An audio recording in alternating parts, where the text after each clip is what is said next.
प्यारे दोस्तों, हम लोगों ने कल बीमी विश्लेषण के बारे में पढ़ा था और आप लोगों ने देखा कि किस तरह से किसी भौतिक राशि का हम लोग बीमी सूत्र निकालते हैं। उसको समझाने के लिए हमने आपको एक से अधिक उदाहरण दिए थे। अगर आपको उस उदाहरण को देखना है तो प्लीज़ आप प्रीवियस लेक्चर पे जाइए और उस पूरे वीडियो को ध्यानपूर्वक देखिए, तो आपको समझ में आएगी किसी भी भौतिक राशि का जो है हम लोग बीमा कैसे निकालते हैं। तो दोस्तों आइए आज अब हम लोग पढ़ते हैं कि बीमी विश्लेषण के उपयोग, कि बीमी विश्लेषण के क्या क्या उपयोग हैं। आइए तो हम लोग पढ़ेंगे आज कि बीमी सूत्र के अनुप्रयोग। बीमी सूत्र के अनुप्रयोग, ठीक है। Application of dimensional formula, application of dimensional formula,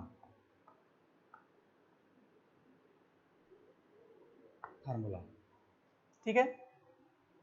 बीमी विश्लेषण का क्या क्या उपयोग है, आज हम लोग इसको पढ़ेंगे। सबसे पहले जान लीजिए कि बीमी विश्लेषण के कुल मिलाकर के 3 उपयोग हैं। कौन कौन से उपयोग हैं? 3 उपयोग है। नंबर 1, किसी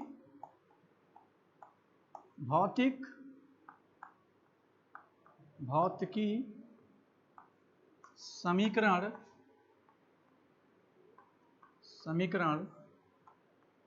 की सत्यता की जांच करने के लिए। इसका पहला यूज क्या है कि बीमी विश्लेषण का हम लोगों ने क्या पढ़ा कि उसकी सत्यता की जांच करने के लिए, ठीक है, कि उसकी क्या क्या हम लोग कोई समीकरण अगर दिया हो तो वो सत्य है या नहीं, ये कैसे जांच करेंगे, तो हम लोग बीमी विश्लेषण की सहायता से हम लोग उसकी जांच कर सकते हैं, ठीक है। नंबर 2 क्या है कि किसी भौतिक राशि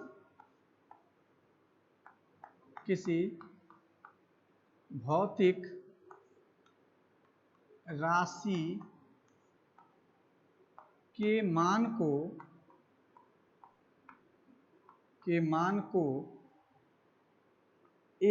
एक मात्रक पद्धति से दूसरे मात्रक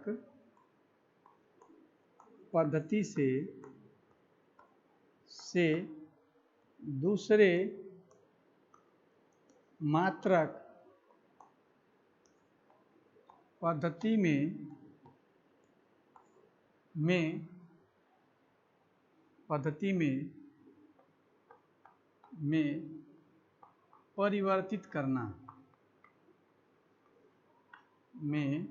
परिवर्तित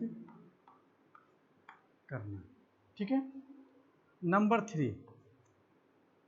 3 जो 2 एप्लीकेशन आप लोगों ने देखा। पहला एप्लीकेशन क्या है,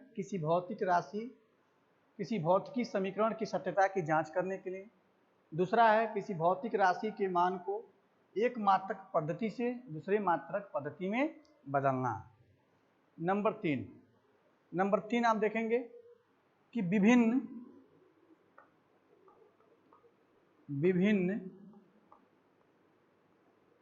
भौतिक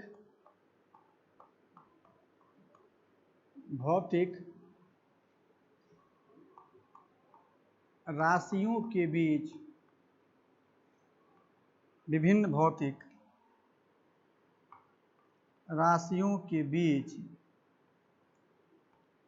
संबंध स्थापित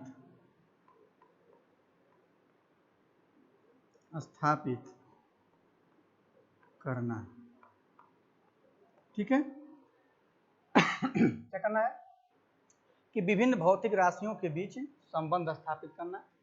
इसको हम लोग लिख सकते हैं कि to check the correctness of an physical equation to convert the value of a physical quantity from one unit system to another system. Third number पे to establish the relation between different physical quantities. तो dimensional analysis के तीन उपयोग हैं। आप लोगों ने देखा कि तीन उपयोग हैं। तीनों उपयोगों को हम लोग बारी बारी से डिस्कस करेंगे, ठीक है। तो आप लोग इसको नोट कर लीजिए और आगे लिखिए, आगे शुरू करिए।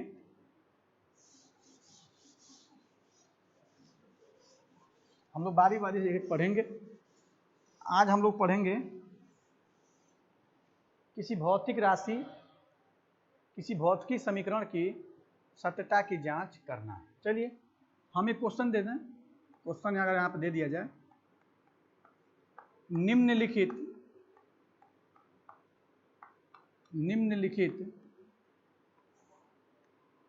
भौतिक निम्नलिखित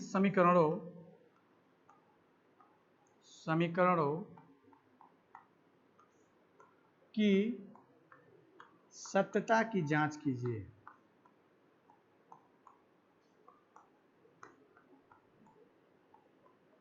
निम्नलिखित भौतिक समीकरणों की सत्यता की जांच कीजिए। चलिए नंबर 1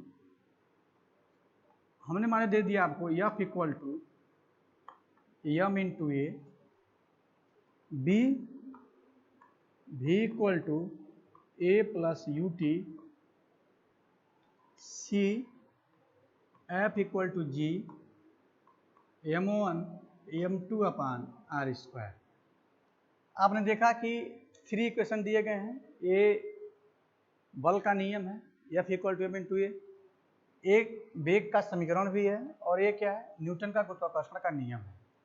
अब हमको चेक करना है कि क्या ये सही है। कैसे हम चेक करेंगे इसके करेक्टनेस को। तो किसी भी समीकरण की सत्यता की अगर जांच करनी है, समीकरण की सत्यता की जांच करने के लिए हमें एक सिद्धांत का पालन करना पड़ता है। वो ये है कि कोई भी समीकरण, लिख लीजिएगा कि कोई भी समीकरण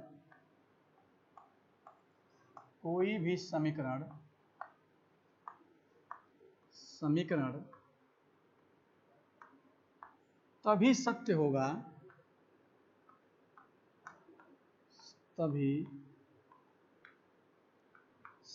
होगा जब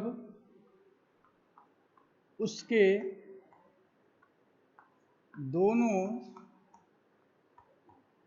पक्षों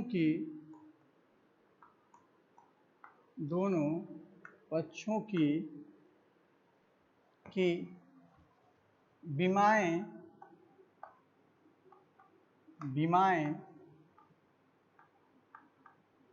आपस में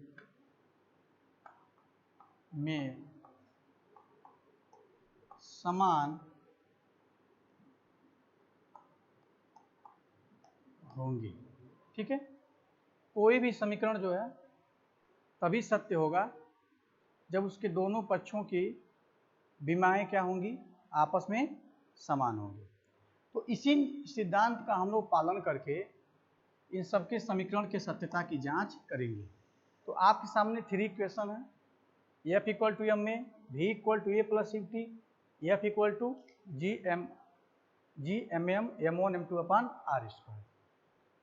चलिए चेक करते हैं। पहला इक्वेशन जो दिया गया है, पहला है F equal to m into A. क्या लिखा है, F equal to m into A. आप यहां से उठाएंगे LHS क्या है, F क्या है, F आपका फोर्स है, और फोर्स की बीमा क्या होती है, mL T के पावर -2। ये क्या किया है, ये आप लोगों ने कल ही पढ़ा था। इसको आप लोगों ने क्या किया, इसको आप लोगों ने कल ही जो है, हम कल ही आपको पढ़ाए थे कि F इक्वल टू क्या है, mL T के पावर -2। ओके, चलिए RHS लेते हैं। RHS में क्या लिखा है, m इंटू ए। यम द्रव्यमान है, इसकी बीमा क्या होती है, m होता है। एक्सीलरेशन की बीमा क्या होती है, एल टी के पावर -2। यहाँ क्या मिलेगा, एम एल टी के पावर -2, एम एल टी के पावर -2, ठीक है, एम एल टी के पावर -2, ठीक है। आगे हम लोग देखेंगे कि तो आप यहाँ देख रहे हैं कि एक LHS है, LHS की बीमा कितनी है, एम एल टी के पावर -2, RHS की बीमा कितनी है, एम एल टी के पावर -2। तो इस तरह से आपको यह मिला कि LHS और RHS की बीमा क्या है, आपस में समान है। तो जब ये दोनों की बीमाएं आपस में समान हैं तो इसका मतलब क्या हुआ कि हम लिखेंगे कि चूंकि क्या मिला, LHS इक्वल टू RHS, दोनों की बीमा आपस में समान हो गई तो क्या हुआ, अतः यह समीकरण क्या है, जो समीकरण आपको मिला ये समीकरण क्या है, अतः यह समीकरण सत्य है। ये क्या मिला, जो समीकरण आपको मिला ये समीकरण आपका सत्य है, ठीक है। चलिए इसी तरह से हम देखते हैं सेकेंड इक्वेशन। सेकेंड में क्या दिया है, सेकेंड वाला देखिए लिखा है कि v इक्वल टू क्या मिलेगा, v इक्वल टू, अरे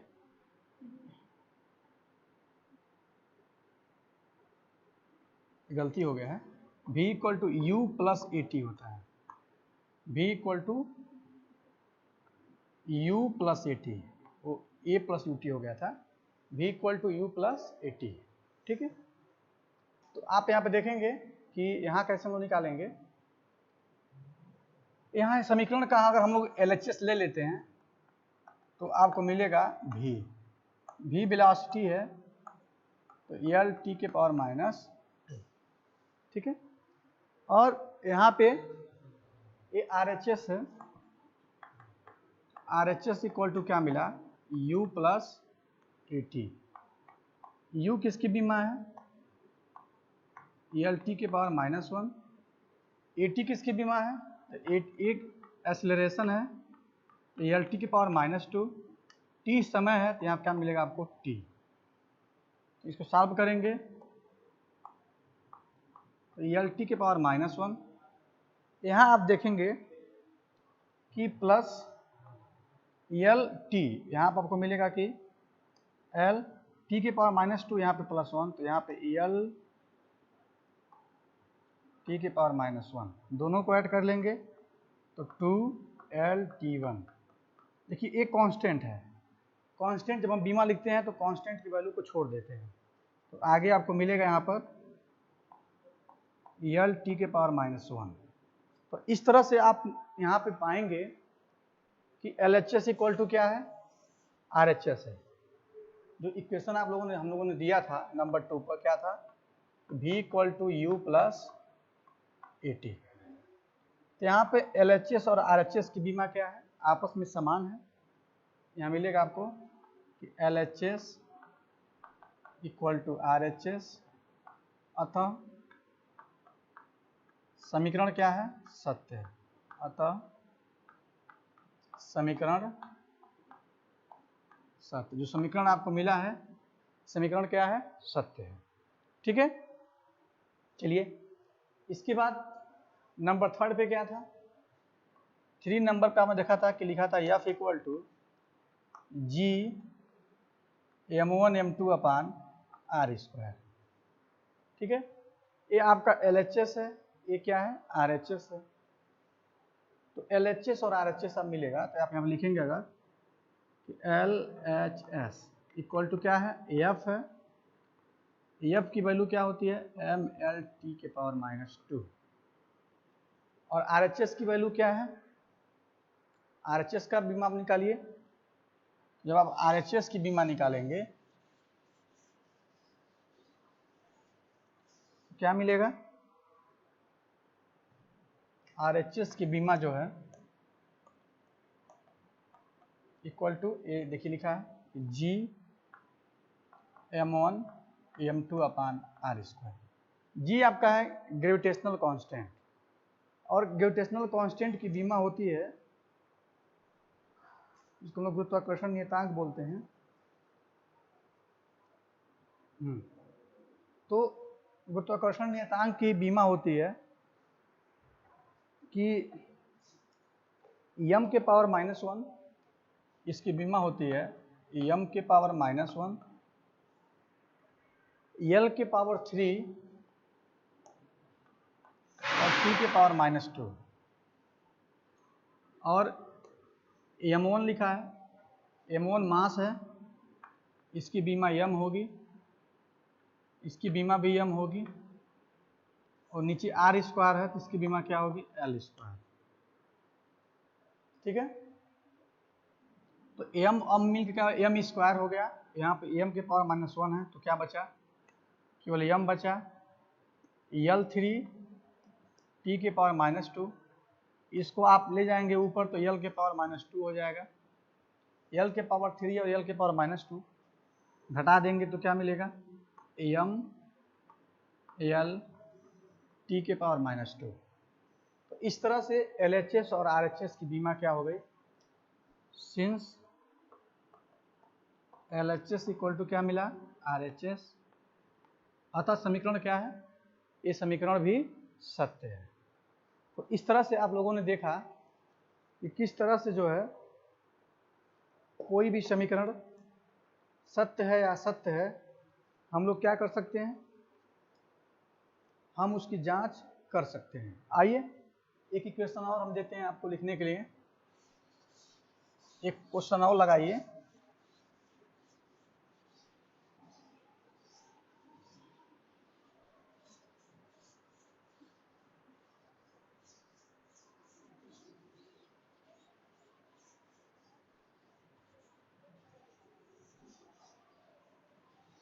एक इक्वेशन यहाँ पे दिया हुआ है, एक क्वेश्चन लिखा है,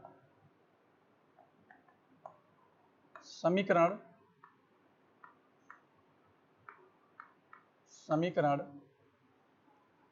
v square equal to u square plus 2as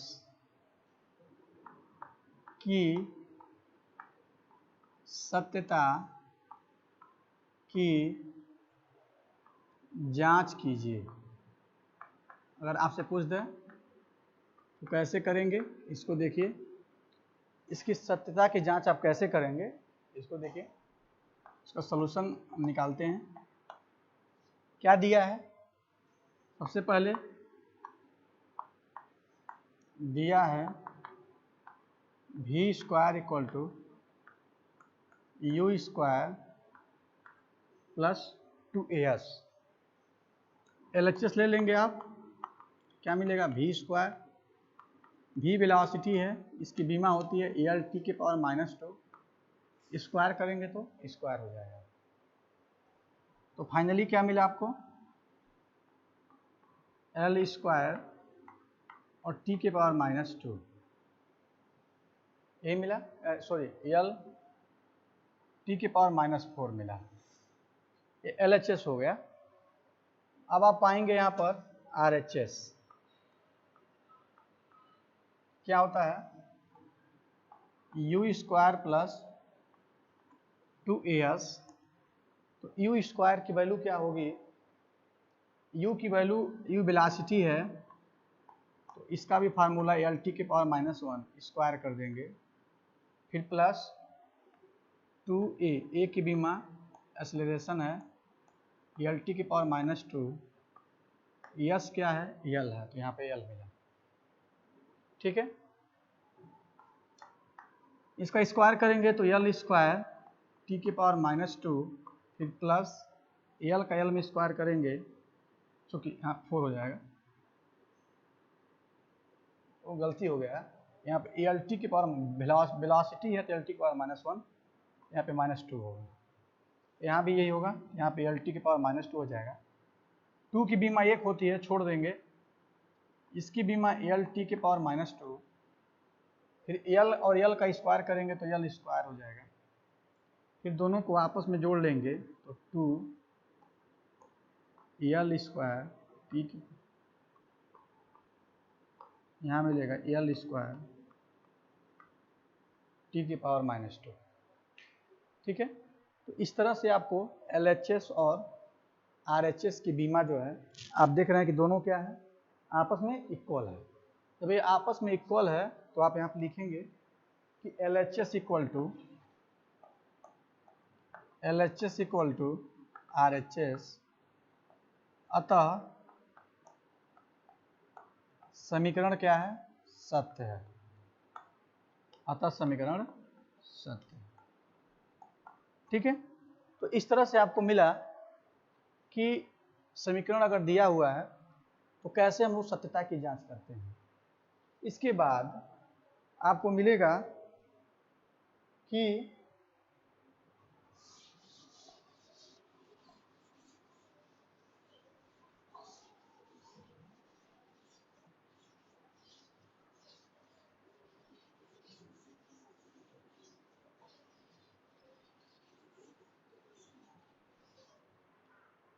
इसके बाद से आपको मिलेगा, ये तो हम बता दिए, पहला एप्लीकेशन हो गया। दूसरा एप्लीकेशन क्या था कि विभिन्न भौतिक राशियों में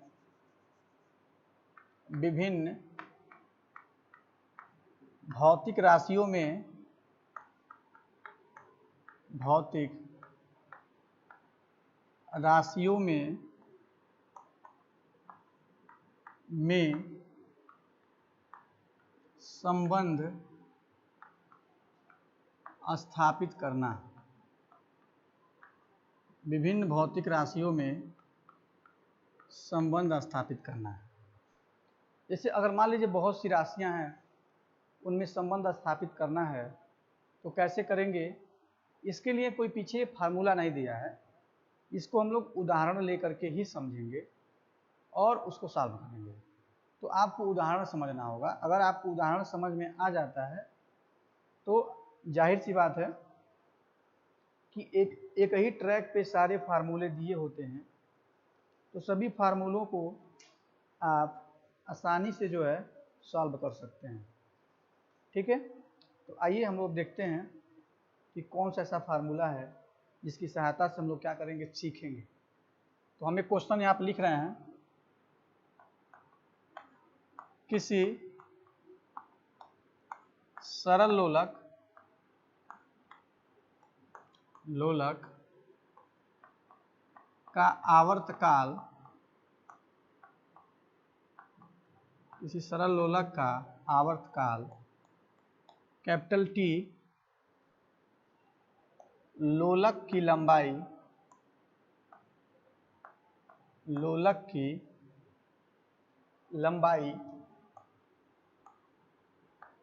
लंबाई स्मॉल l एवं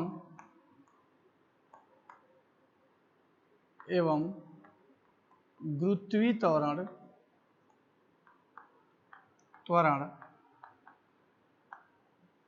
g पर निर्भर करता है। गुरुत्वीय त्वरण g पर निर्भर करता है। हो गया। क्वेश्चन में आगे लिखेंगे आप, आवर्तकाल के लिए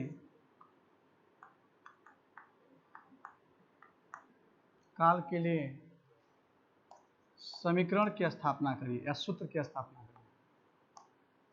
सूत्र की स्थापना कीजिए।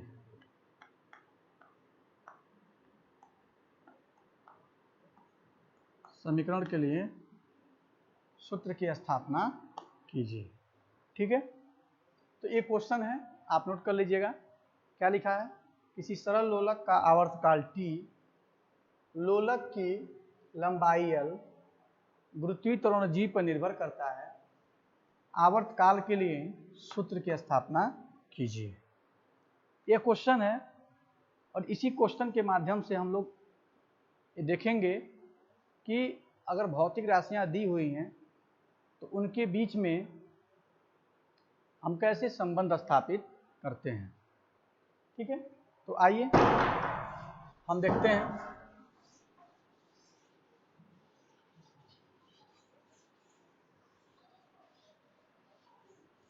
ये क्वेश्चन आप लोग नोट कर लीजिएगा, हम इसमें देख रहे हैं। चलिए इसको सॉल्व कर रहे हैं। कैसे सॉल्व करेंगे? हल। क्वेश्चन में दिया था कि कोई सरल लोलक है और सरल लोलक का जो आवर्तकाल है कैपिटल टी, वो लंबाई L पर और गुरुत्वीय त्वरण G पर निर्भर कर रहा है। तो आवर्तकाल के लिए आपको सूत्र की स्थापना करनी है। ओके, तो कैसे करनी है आइए हम देखते हैं कैसे करनी है। सबसे पहले हमें आप लिखना होगा कि कौन है, आवर्तकाल किस पे निर्भर कर रहा है? आवर्तकाल निर्भर कर रहा है लोलक की लंबाई पर और गुरुत्वीय त्वरण G पर। आप यहाँ पे देख रहे हैं कि जो आवर्तकाल है वो किस पे निर्भर कर रहा है? लंबाई पर और गुरुत्वीय त्वरण G पर। तो आप यहाँ पे लिखेंगे, क्या लिखेंगे? माना सरल लोलक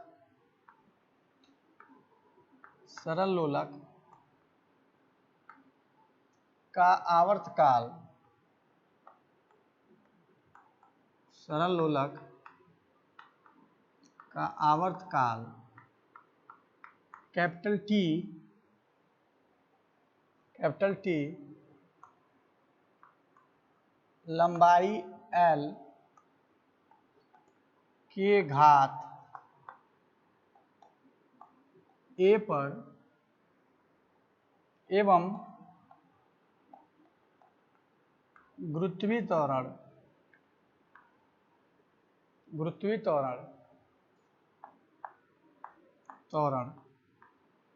G के घात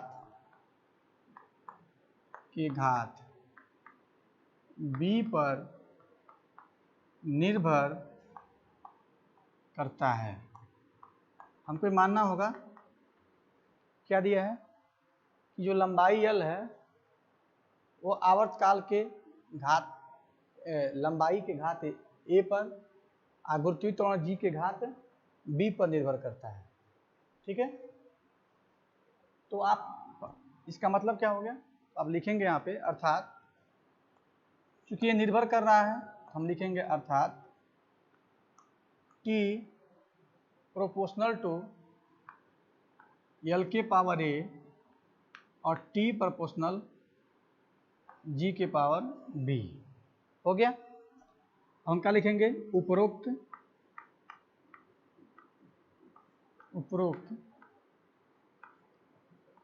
समीकरणों से आपको मिलेगा T प्रोपोर्शनल टू L के पावर A G के पावर B। हो गया। प्रोपोर्शनल की साइन हटाएंगे तो T इक्वल टू मिलेगा K L के पावर A G के पावर B। इक्वेशन नंबर 1, जहाँ K क्या है? यहाँ आप देखेंगे K क्या है? अनुक्रमानुपाती नियतांक है। जहाँ K अनुक्रमानुपाती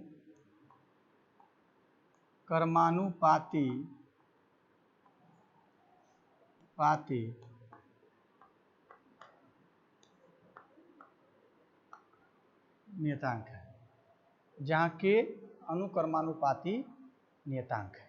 ठीक है, अब हम क्या करेंगे कि A और B की हमें वैल्यू निकालनी होगी। जो हमने यहाँ पे माना है A और B, इन दोनों की वैल्यू को हम लोग फाइंड आउट करेंगे। हम आगे लिखेंगे समीकरण 1 के दोनों पक्षों का बीमा लिखने पर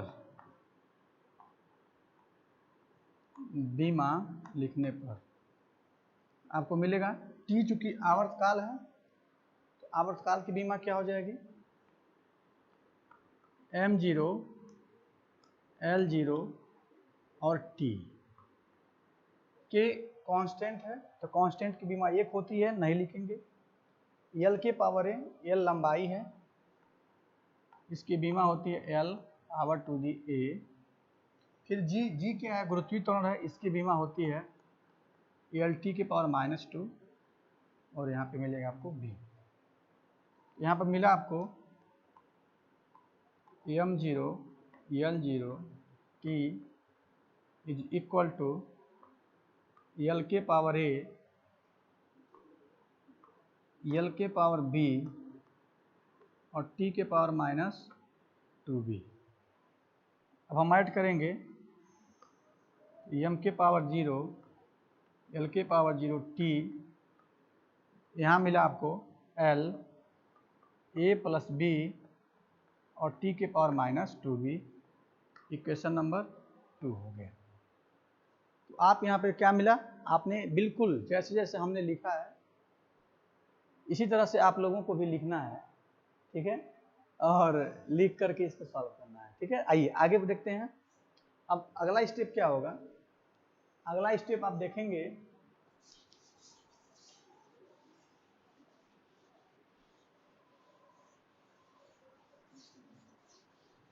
अगला स्टेप क्या है कि जो ये इक्वेशन बना हुआ है दोनों पक्षों का, इन दोनों पक्षों के घातों की आपस में तुलना कर देंगे, ठीक है। क्योंकि इधर m तो है नहीं तो m का काम तो यहीं पे खत्म हो गया। a प्लस बी यहाँ पे 0 है, यहाँ पे t इक्वल टू 2 है। तो अब लिखिए, चलिए आगे मिलेगा आपको समीकरण 2 के घातों की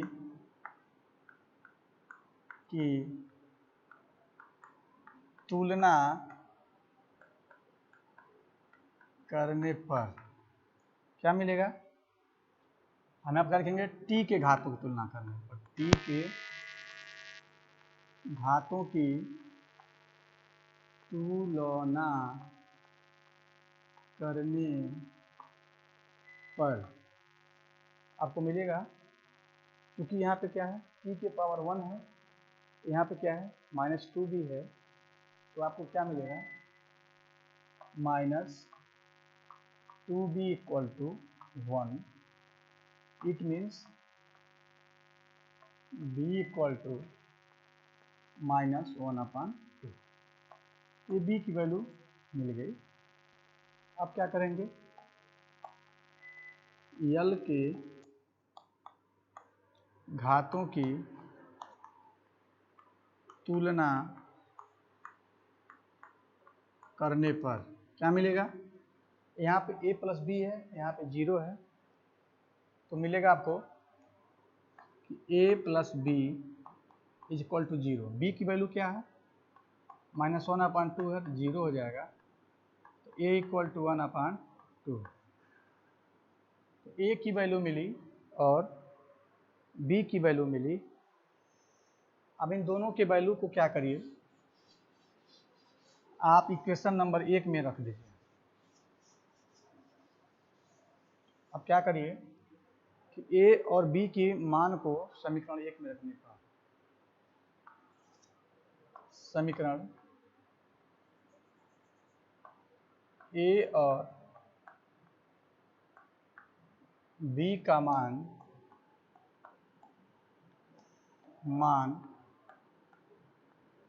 समीकरण 1 में रखने पर, इक्वेशन 1 यही था, t इक्वल टू के l के पावर a g के पावर b, यही था ना, समीकरण 1 यही था। तो रखेंगे तो क्या मिलेगा कि t इक्वल टू के l के पावर a इक्वल टू क्या है 1/2 हो गया, g के पावर -1/2। हमने समीकरण 1 में a और b के वैल्यू को पुट कर दिया। पुट करने के बाद से क्या मिलेगा, t इक्वल टू के l के पावर 1/2 g के पावर 1/2। इसको लिख सकते हैं l/g के पावर 1/2, क्योंकि ऊपर पावर में लिखा है तो क्या मिलेगा यहाँ पर के अंडर रूट में यल अपान जी। क्या मिला? टी इक्वल टू क्या मिला? के अंडर रूट में यल अपान जी। ठीक है। अब कहेंगे सर कि के एक नियतांक है, अगर इसकी वैल्यू आपको पता है तो आप रखिए, अगर नहीं पता है तो उसको वहीं पर क्या करिए, छोड़ दीजिए। आइए तो हमें लिखना पड़ता है, आप यहाँ पर लिखेंगे, क्या लिखेंगे आप यहाँ पे कि हम जानते हैं कि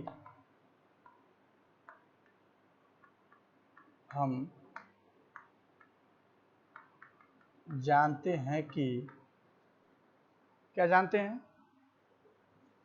कि k इक्वल टू 2 पाई, इसलिए आपको मिलेगा t इक्वल टू, यहाँ पर मिलेगा t equal to 2 pi under root में यल अपान जी। क्या मिला? t equal to 2 pi L upon G. यही क्या है? यही आवर्तकाल का जो है अभिष्ट समीकरण है, जिसको आपको निकालना था। वो क्या हो गया? आपको यहाँ मिला। अब लिखेंगे कि यही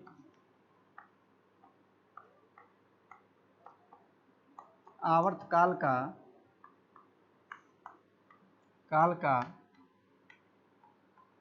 अभीष्ट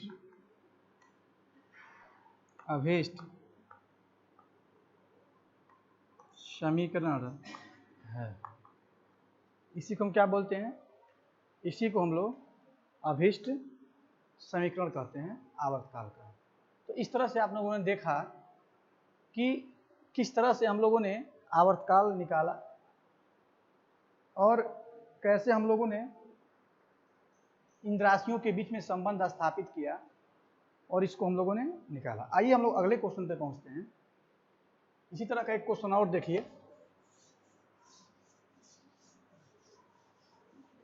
एक क्वेश्चन और हम आप लोगों को बताएंगे।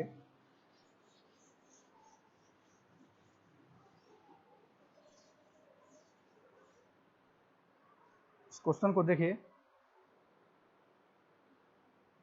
क्वेश्चन लिखिए, ठीक है। क्वेश्चन है, वृत्ति पथ पर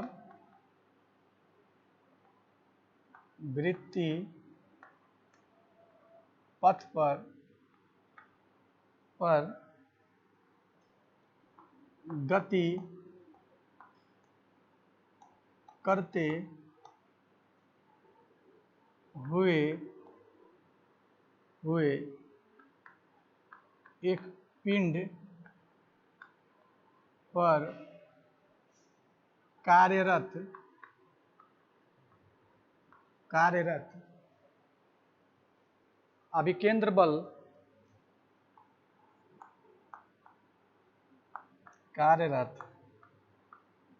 अभिकेंद्र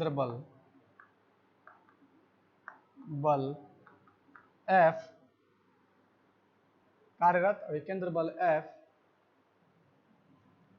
पिंड की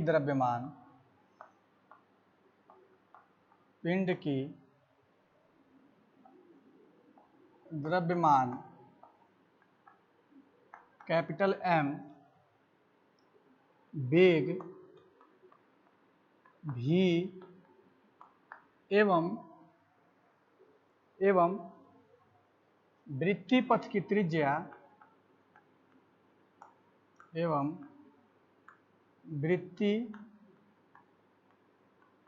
की त्रिज्या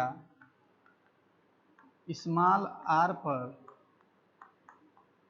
निर्भर करता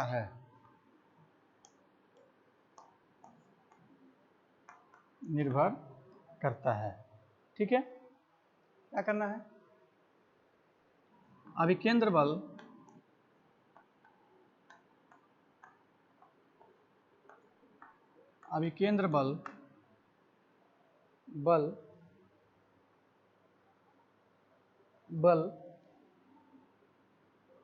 F के लिए के लिए सूत्र की स्थापना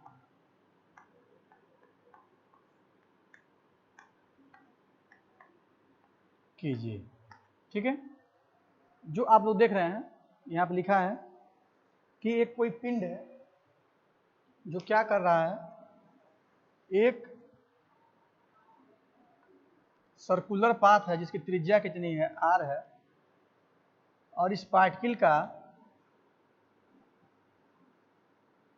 द्रव्यमान कितना है, m है, और वेलोसिटी क्या है, v है। इस पाथ पे वो क्या कर रहा है, मोशन कर रहा है।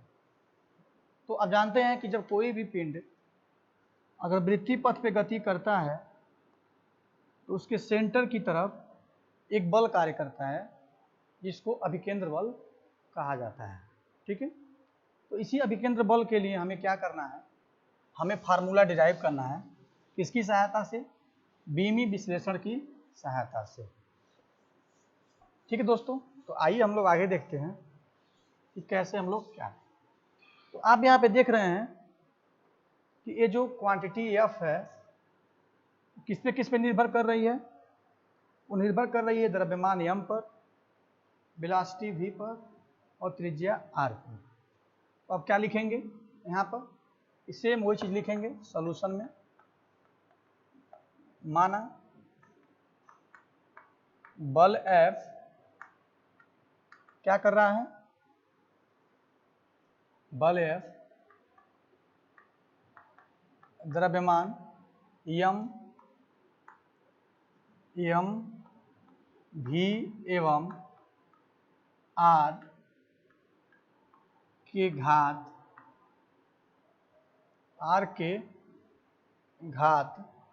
a, b एवं c पर क्रमशः निर्भर करता है। इसका मतलब क्या हो गया, इसका मतलब ये हो गया जो बल F है वह m के घात a, v, b और r के घात c पर निर्भर करता है। तो आपको मिलेगा अर्थात F प्रोपोर्शनल टू m के power a, F proportional v के power b and F proportional r के पावर c। ठीक है, इन सबको आपस में मिला लीजिए और क्या मिलेगा, अतः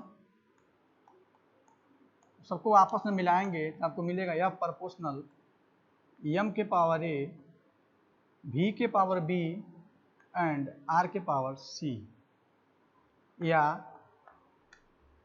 आपको मिलेगा k m के पावर a, v के पावर b एंड r के पावर c, इक्वेशन नंबर 1। ठीक है, चलिए इसके बाद हम लोग देखेंगे कि ये फोर्स है, द्रव्यमान, वेलोसिटी, और ये क्या है, त्रिज्या है। तो इन मास, वेलोसिटी और त्रिज्या, जैसे कि पिछले क्वेश्चन हम लोगों ने क्या किया था कि बीमा लिखे थे, और बीमा लिख करके घातों की तुलना करके इन जो कांस्टेंट दिए हुए हैं उसका हम क्या करते हैं, वैल्यू निकालते हैं। लिखते हैं हम यहाँ पे जहाँ के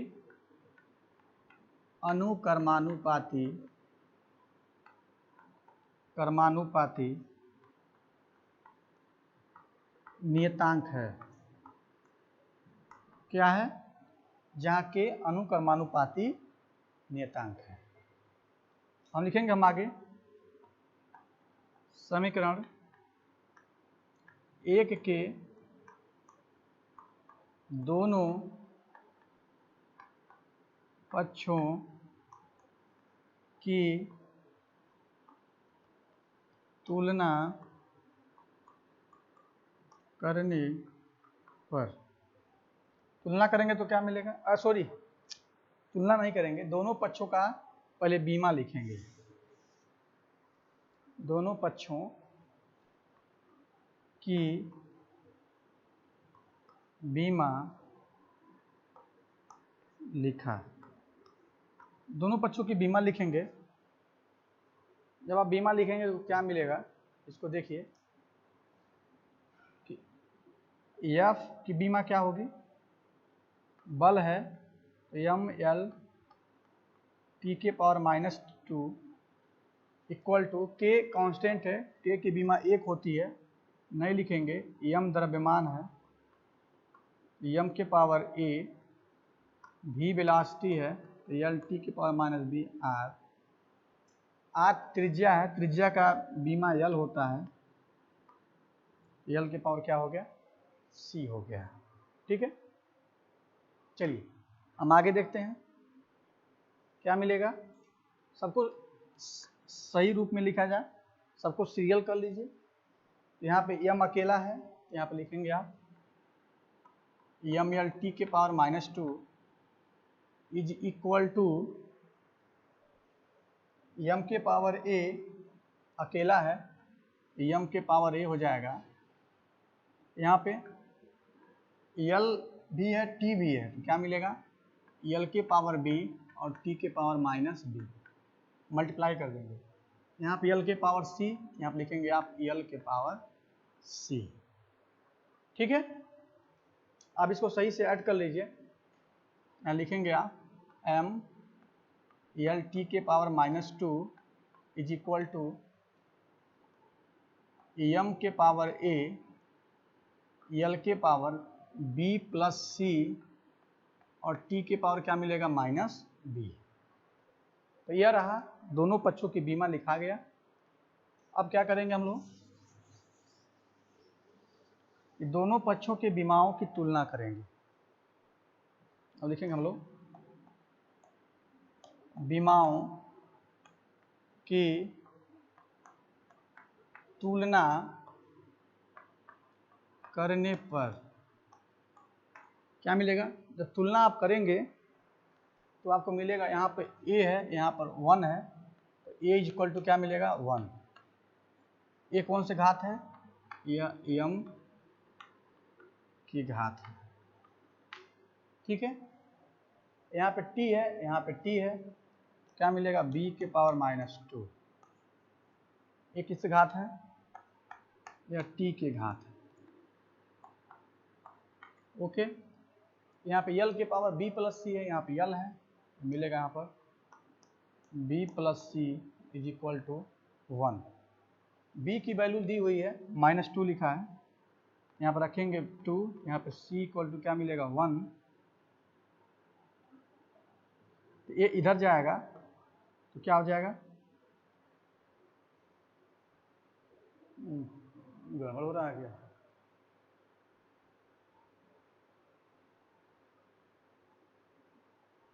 अच्छा हाँ देखिए, यहाँ भी माइनस है, इधर भी माइनस है, तो माइनस माइनस में कट जाएगा तो क्या मिलेगा, यहाँ माइनस भी, यहाँ माइनस, तो माइनस कटे तो b इक्वल टू 2 मिलेगा। हम कह रहे हैं कहाँ गलती हो रहा है, यहाँ रखेंगे तो यहाँ पे इसकी वैल्यू क्या मिलेगी, +2 मिलेगी, तो c इक्वल टू क्या मिलेगा, 1 - 2, तो c इक्वल टू क्या हो गया, -1।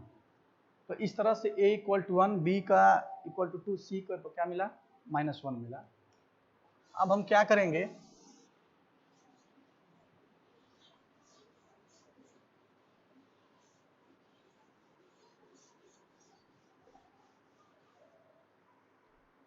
c के इक्वल टू -1 मिला, तो आप देखेंगे कि यहाँ पे a equal to 1, b equal to 2, c equal to -1 मिला। अब a, b और c की वैल्यू को समीकरण 1 में रख दीजिए, a, b एवं c का मान समीकरण 1 में रखने पर आपको मिलेगा f इक्वल टू के, यम के पावर a था, 1 लिखा हुआ, फिर क्या था, तो 1 हो जाएगा, v के पावर b था, या b स्क्वायर हो जाएगा, और t के पावर क्या, c के पावर, t पावर क्या था, r के पावर क्या था, c था, तो -1। इसको सही क्रम में लिखेंगे तो आपको मिलेगा f इक्वल टू के mv²/r। यही क्या है, बीमी विश्लेषण के द्वारा ये निकाला गया सूत्र है, क्या मिला है, f इक्वल टू के mv²/r। आर। आप अगर यहाँ तक भी लिख के छोड़ सकते हैं, और अगर नहीं तो आप लिख सकते हैं कि हम जानते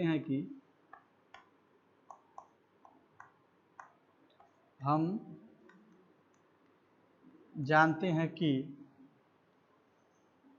k इक्वल टू 1, इसलिए आपको मिलेगा F इक्वल टू mv²/r। ये क्या है? यही जो है, अगर कोई पार्टिकल वृत्तीय पथ पे गति कर रहा है तो उसके अभिकेंद्र बल क्या होगा, उसका समीकरण हम लोग इस फार्मूले के मदद से निकाल सकते हैं। ठीक है, इसकी फार्मूला क्या होगा, हम लोग इसको निकाल सकते हैं। इसी तरह से और भी एग्जाम्पल होंगे जिसको हम लोग नेक्स्ट क्लास में देखेंगे। आज के लिए बस इतना ही। Thank you so much.